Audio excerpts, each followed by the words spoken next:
This clip is brought to you by SaveWithConrad.com.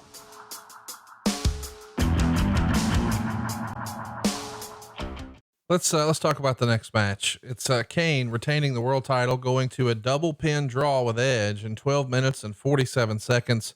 Edge comes out with an empty wheelchair. Kane's going crazy.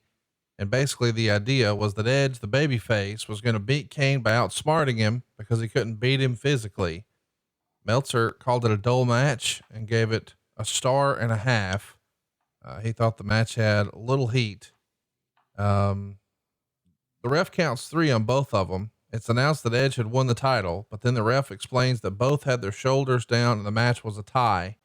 So he gives the belt to Kane. Then Edge attacks Kane after, knocking him into the wheelchair, and runs the wheelchair into a gimmicked part of the barricade that Kane goes through. Lots of gaga, as Pat Patterson would say, but it feels like our streak of good matches is grinding down a little bit here, which would have been hard for me to imagine. It seems like these two guys were going to tear it up. Is it just have an off night, bad chemistry that night, fans weren't into it?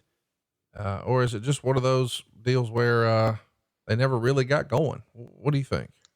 Maybe it was a rotten finish. Okay. If you have a double pin, number one, the match, someone's got to come down and go, no, both guys' shoulders were down, match continues. You have to have a winner. It doesn't end in a tie. You got a double pin. You have to continue the match because you haven't determined anything. If both guys' shoulders are down, no one won. That's the big mistake. And everything else was a mad scramble to try to kick dirt over that. That's what it sounds like to me. I don't remember this match, and there's probably a reason I don't remember it.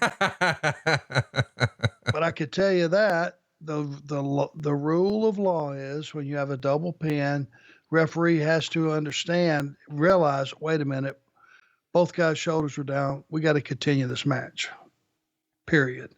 And if you give them anything else, you've just choked the life out of the audience. And that's probably what happened. Those two as performers should have torn the joint down. Yes, for sure. We should mention, we've got another match that I think was originally supposed to be, I think what Bruce would call a let me up match. This is usually the death spot after a big hot match. Unfortunately, Kane and Edge perhaps looked hotter on paper than it was in actuality. The main rivalry from SmackDown is the World Heavyweight Champion Kane against Edge.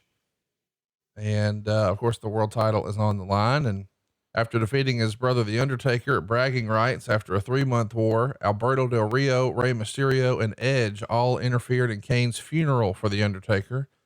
And afterwards, all three competed in a match against each other for a number 1 contender spot. And at the end of the match, of course, Edge comes out victorious. And now we've got a firm collision course set with Kane and Edge. What do you think of Kane's run here in 2010 as a top guy? You know, he first won the title, 12 years prior to that, back in 98. It just feels like he's been a part of the company since they turned the lights on. I mean, we know that's not true, but what a long run. And then to pop back up into the title picture shows that Vince has a lot of confidence in you, right? Well, he's a player. He always was a player.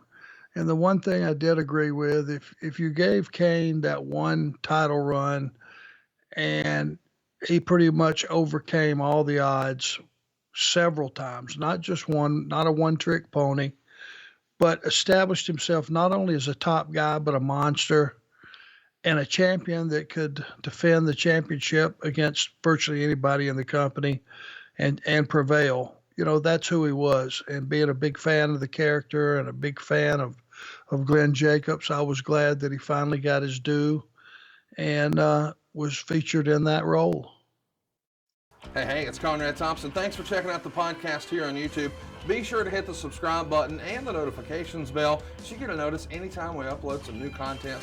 And go save yourself some money right now. If you're in a 30-year loan or you have credit card debt, it's not a matter of if I can save you money. It's a matter of how much. Find out right now for free at SaveWithConrad.com.